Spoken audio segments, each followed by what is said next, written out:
Alright, Saiyan warriors. Today, lower body mobility. Here we start with the hips, internal, external rotations, 90 degrees. And if you can do it like this, you can use your hands in the back to support yourself as a beginner.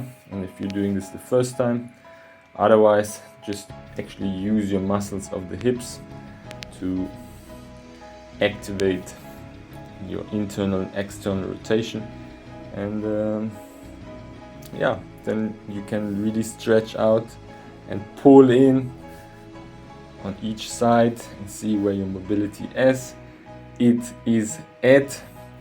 And then we go the same thing, internal, external rotations, hand support in the back, but you bring knees to your feet. It's a little bit closer, that's not exactly 90 degrees. It's a variation of the 90 degrees hips, internal, external rotations. Same thing as before. You need to be able to do it active, not passive.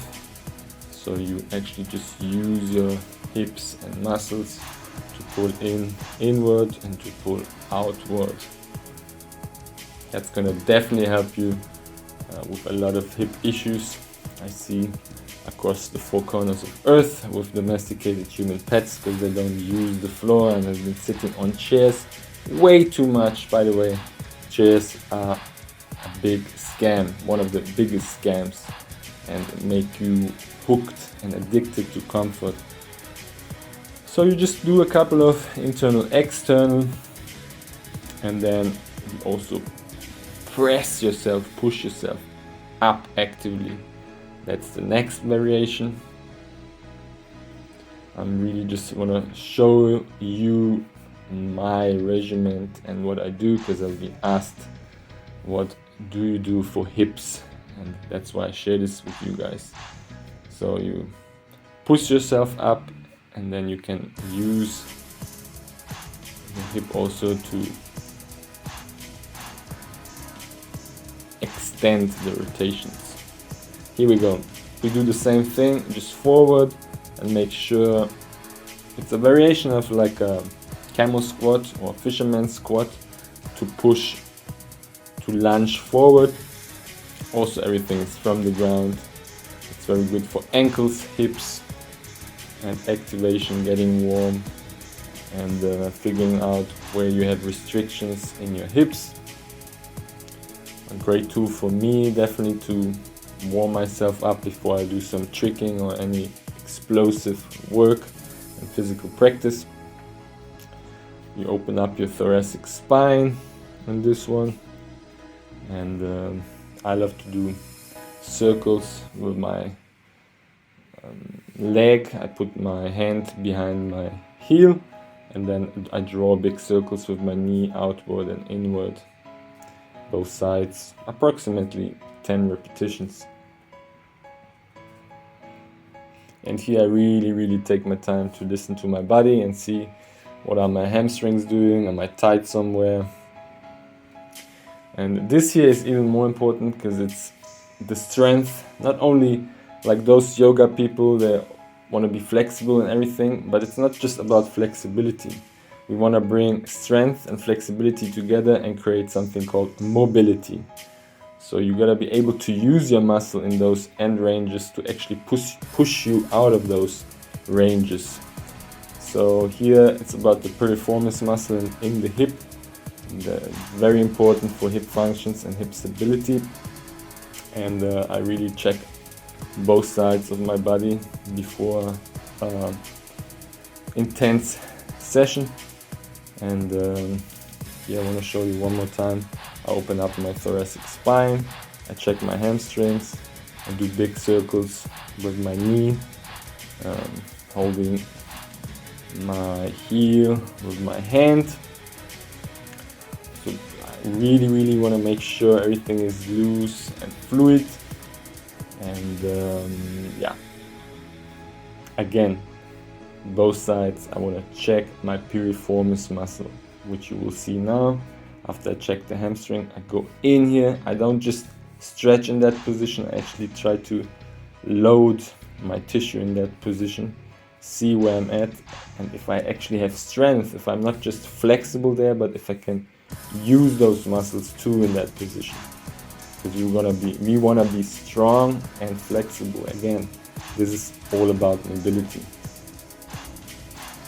And I do usually like around 10 reps each of those movements. And then even more important than all of that, the toes. Big toe all the way to the small toe.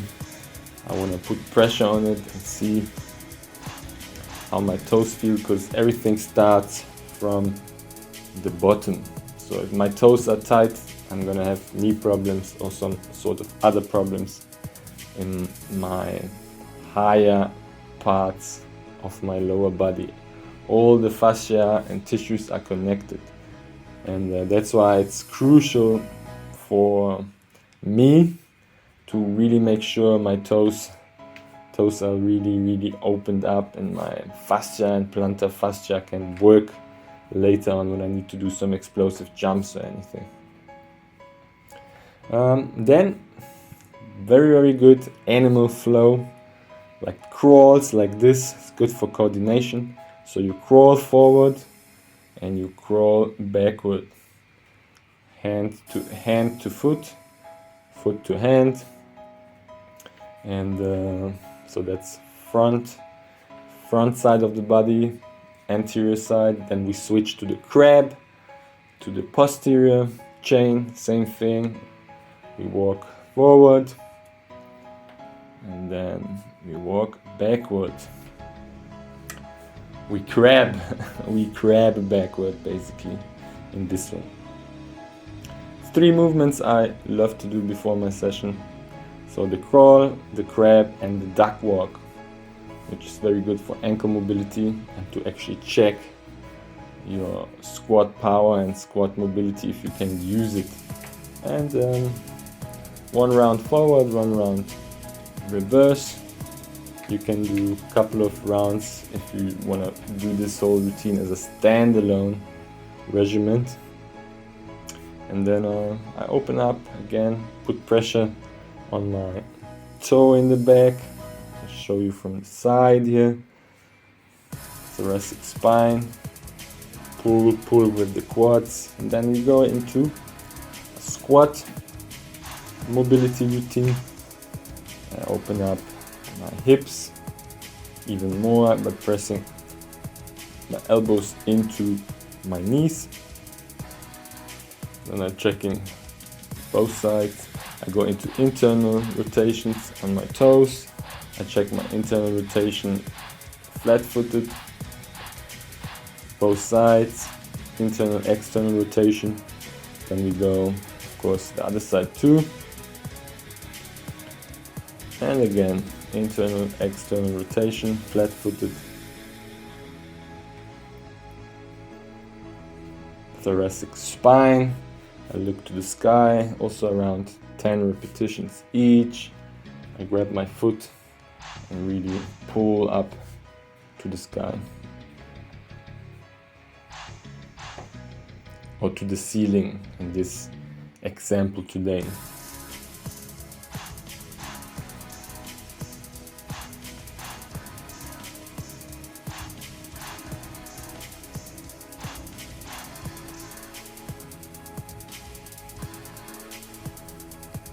Here we go. After I've done 10 of those, I want to make sure to work on my weaknesses, which are my hamstrings. This is a very efficient drill. So I do 25 each leg, called elephant rocks. So you just take 1 leg at a time, and you actually try not to stretch your hamstring. The intention in this one for me is to flex my quad. So in order to actually get the benefits from this, you connect with your anterior side, flex the anterior side, which will tell your body to loosen and relax your posterior chain.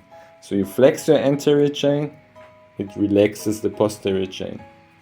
So I do this both sides, around 25 reps. sometimes even twice a day on my active recovery days.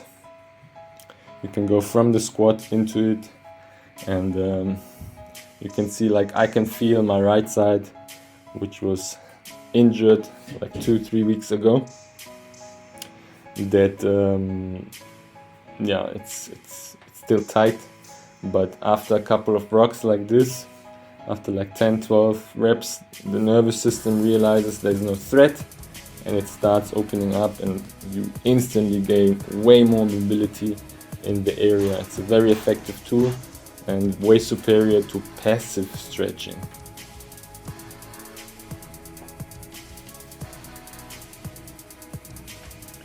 And take your time with this one. If you need to elevate, use a block or anything, and progress gradually. This one, very good, again, active stretching, active mobility for your hips, hamstrings, and general, strength in your lower body. Again, I around do 10 reps each, internal rotation.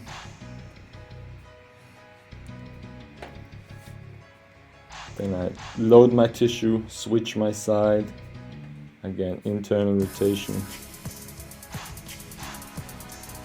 All of those movements have regressions, so you can gradually increase your ranges and the angles you work with. Take your time. This is all you gradually increase day by day, week by week, month by month, year by year, and you never stop. This is the Saiyan Warrior way. If you have any other requests and anything else you want me to cover, drop a comment, drop a like, and hit the subscribe. We keep it lean, mean, and clean. Peace out.